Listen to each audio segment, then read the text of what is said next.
Tiangco, ang inyong kapusong totoo. Noong nakaraang linggo, napanood po ninyo ang kwento ni Nene Salgado, yung kawawang sanggol na sa gulang na 1.5 taon ay dapat sanay nasa 8 hanggang 10 kilo na, pero ang kanyang bigat ay nasa 2.5 kilo pa lamang o katumbas ang bigat ng isang bagong silang na sanggol. Agad naming dinala si Nene sa ospital para maipagamot. Kamustahin po natin siya.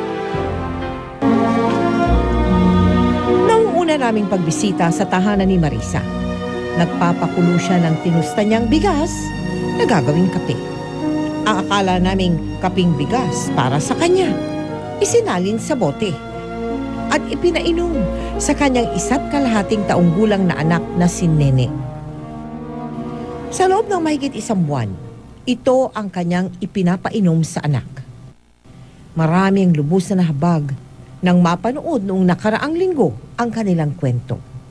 Kaya kinabukasan, minabuti na rin naming isugod sa ospital ang bata para mabigyan na ng agarang gamutan. Dahil sa mga tulong na inyong ipinaabot, regular nang may supply ng gatas si Nene. Parang himala dahil siguro nga po hiniling ko naman din talaga. Ngayon, 1 linggo na si Nene sa ospital. At ang aming kamustahin sa doktor ang kanyang kalagayan. Nung dinala siya dito sa NCH, ang main problem is yung malnutrition daw. Kaya lang sa ngayon kasi, ni-rule out na namin yung malnutrition. Ang naging problem niya is yung tinatawag nating failure to thrive. Ang ibig sabihin nun, hindi siya lumalaki. So ang consideration namin is congenital growth hormone deficiency.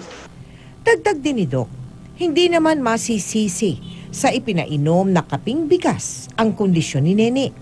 Pero mabuti nang napagtutuunan siya ng pansin sa ospital at natutugunan ang supply ng gatas na siyang pinakakinakailangan niya ngayon. Mag-request kami ng laboratories. So kailangan ma-determine yung growth hormone levels para malaman na talagang yun ang problem niya. Actually, magagamot naman, meron tayong treatment for that.